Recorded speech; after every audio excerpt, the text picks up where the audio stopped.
lecture. And today we will discuss about second biomolecule, that is protein. And proteins are most abundant biomolecule in the cell, and they are also defined as the polymer of amino acids. Mean if we are talking about the proper definition of a protein, you can say that proteins are made up of amino acids. And proteins play important role in the structure of cell, as well as they also participate in everything organism doing. I mean, if we are talking about the structure of cell, that is mostly made up of protein. Like if we are talking about cell membrane is also made up of protein. If we are talking about ribosomes, they are also made up of protein. If we are talking about endoplasmic reticulum, they are also made up of protein. And all the functions that are done by any organism, you can say that if we are talking about the physiology of the organism, that is also controlled by protein, because all the functions that are done by organisms are controlled by enzymes and hormones, and most of the hormones and almost all enzymes are made up of protein. Next, we will discuss about the structure of protein.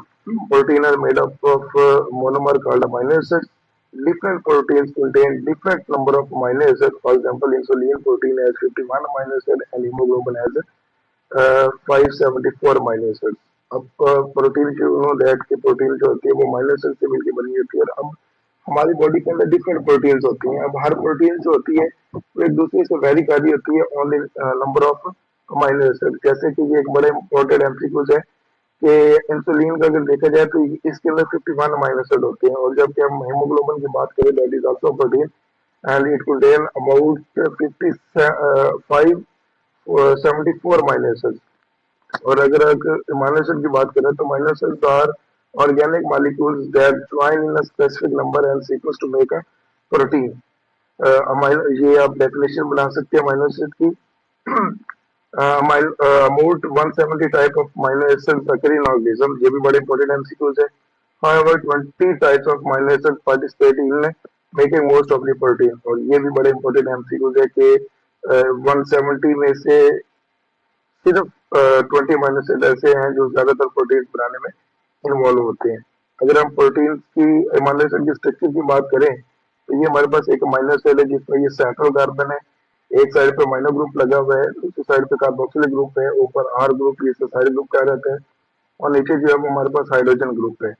तो N amino acid, ये आप ये भी definition बना सकते हैं. An amino acid is an organic molecule made up of an amino group, ये वाला, and carboxylic group, this one, hydrogen group, ये कार्बन के नीचे वाला ग्रुप जो है, एंड साइड ग्रुप, ये जो कार्बन के ऊपर आर ग्रुप जैसे साइड ग्रुप आ जाते हैं, which are attach to a central carbon. और ये सेंट्रल कार्बन से जो है वो जिसे कायरल कार्बन भी कहा जाता है, उससे जो है वो अटैच है. नीचे अगर हम देखें, different amino acid contain different side group. For example, in amino acid glycine, the side group is H, and in amino acid alanine, the side group is CH3. अगर ये दोनों हमारे पास अमीनो एसिड है, बाकी सारी इनकी स्ट्रक्चर सेम है. Central carbon के एक साइड पे अमीनो ग्रुप लगा हुआ है, दूसरी साइड पे कार्बोक्सिल ग्रुप लगा है, नीचे हाइड्रोजन ग्रुप लगा हुआ है. सेम इस केस में भी है, लेकिन ये हमारे पास जो है वो ये वाला ग्लाइसिन है, और ग्लाइसिन में अगर देखें साइड ग्रुप जो है वो एच है, और इसी तरह जब एलानिन को देखें तो इसके साइड ग्रुप जो है वो हमारे पास CH3 है. तो एक अमीनो एसिड दूसरे अमीनो एसिड से डिफरेंट होता है on the basis of this side group. ठीक है, जिस तरह प्रोटीन एक दूसरे से डिफरेंट होती है on the number of amino acid, और अमीनो एसिड एक दूसरे से डिफरेंट होते हैं on the basis of side group. ठीक है, अगर हम प्रोटीन अमीनो एसिड की बात करें तो हमारे पास हमारी बॉडी के अंदर दो तरह के अमीनो एसिड होते हैं, एक एसेंशियल होते हैं और एक नॉन एसेंशियल अमीनो एसिड होते हैं. एसेंशियल अमीनो एसिड वो वाले अमीनो एसिड होते हैं जो हमारी बॉडी के अंदर तैयार नहीं होते, हम बल्कि हम उन्हें अपने खुराक के जरिए जो है वो डेली बेसिस के ऊपर जो है वो इनटेक करते हैं. और ये हमारे पास टोटल जो है वो 9 अमीनो एसिड होते हैं out of these 20 amino acid. और जो बाकी 11 अमीनो एसिड होते हैं वो हमारी बॉडी के अंदर ही सिंथेसाइज होते हैं, तो इस वजह से वो हमारे पास नॉन एसेंशियल अमीनो एसिड के तौर पे जो है वो जाने जाते हैं. ये बड़ा इंपॉर्टेंट हमारे पास शॉर्ट क्वेश्चन बन सकते हैं, difference between essential and non essential amino acid. इसके हट के वो डिफाइन अमीनो एसिड पूछ सकते हैं, और उसका जनरल फार्मूला पूछ सकते हैं ये वाला, और उसके बाद जो है वो difference between glycine and alanine जो है वो पूछ सकते हैं. This is very important short question. Thank you very much.